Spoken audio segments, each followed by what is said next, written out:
जय श्री कृष्ण।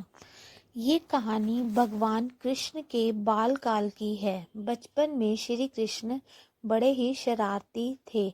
आए दिन कृष्ण भगवान के नए नए उलाहने रोज यशोदा मैया के पास आते रहते थे। इन्हीं उलाहनों से तंग आकर एक दिन यशोदा मैया छड़ी लेकर कृष्ण भगवान के पीछे दौड़ी थी और मैया से भागते भागते गोविंदा एक कुम्हार के घर घुस गए। उस वक्त कुम्हार अपने काम में व्यस्त था, पर जब कुम्हार की दृष्टि भगवान पर पड़ी तब वह बड़ा ही प्रसन्न हो उठा। कृष्ण बोले, कुम्हार जी, मेरी मैया बहुत क्रोधित है और छड़ी लेकर मुझे ढूंढ रही है। कुछ समय के लिए मुझे कहीं छुपा लीजिए। कुम्हार भगवान श्री कृष्ण के अवतार स्वरूप से ज्ञात था। उसने तुरंत कृष्ण जी को एक बड़े से मिट्टी के घड़े के नीचे छुपा दिया। कुछ समय पश्चात जब यशोदा मैया ने वहां आकर पूछा, क्यों रे कुम्हार, क्या तूने मेरे कान्हा को देखा है? तो कुम्हार ने जवाब दिया, नहीं मैया, मैंने नहीं देखा। कुम्हार और यशोदा मैया के बीच हो रहा संवाद भगवान श्री कृष्ण गौर से सुन रहे थे। फिर जब माता यशोदा वहां से चली गई तब कान्हा बोले, कुम्हार जी, मेरी माता यदि चली गई हो तो मुझे इस घड़े से बाहर निकालिए। कुम्हार बोला, ऐसे नहीं भगवान, पहले आपको मुझे वचन देना होगा कि आप मुझे 84 लाख योनियों के बंधन से मुक्त कर देंगे।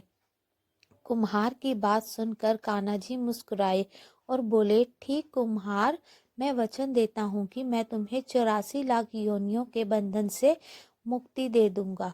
अब तो मुझे बाहर निकालो। कुम्हार बोला, मुझे अकेले को नहीं महाप्रभु, मेरे पूरे परिवार को भी 84 लाख योनियों के बंधन से मुक्त कराने का वचन दीजिए, तो ही मैं आपको घड़े से बाहर निकालूंगा। इस पर कृष्ण बोले, ठीक है भैया, मैं उन्हें भी 84 लाख योनियों के बंधन से मुक्त करने का वचन देता हूँ।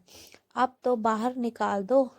अब कुम्हार बोला, बस प्रभु जी, एक विनती और है, उसे पूरा करने का वचन देते हैं तो मैं आपको घड़े से बाहर निकाल दूंगा। श्री कृष्ण बोले, अब वह भी बता दो। कुम्हार ने कहा, हे प्रभु जी, जिस घड़े के नीचे आप छुपे हैं उस घड़े को बनाने के लिए लाई गई मिट्टी मेरे बैलों पर लाद कर लाई है। आप मेरे उन बैलों को भी 84 लाख योनियों के बंधन से मुक्त करने का वचन दीजिए। श्री कृष्ण ने कुम्हार का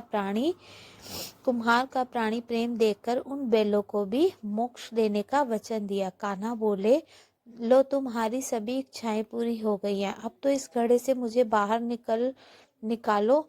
इस बार कुम्हार बोला, अभी नहीं भगवान, बस एक अंतिम इच्छा शेष रह गई और वह ये है कि जो भी जीव हम दोनों के बीच हुए संवाद को सुनेगा उसे भी आप इस जन्म और मृत्यु के चक्र से मुक्त कर देंगे। बस ये वचन भी दे दिए, तभी मैं आपको इस घड़े से बाहर निकालूंगा। कुम्हार की सच्ची प्रेम भावना देखकर श्री कृष्ण अति प्रसन्न हुए और उन्होंने कुम्हार को तथास्तु कह दिया। फिर जाकर कुम्हार ने बाल कृष्ण को घड़े से बाहर निकाला, उनको साष्टांग प्रणाम करके उनके लिए उनके चरण धोए व चरण अमृत प्राशन करके अपने पूरे घर में उसका छिड़काव किया। अंत में कुम्हार प्रभु श्री कृष्ण के गले लगकर इतना रोया कि उनमें ही विलीन हो गया। जय श्री कृष्ण।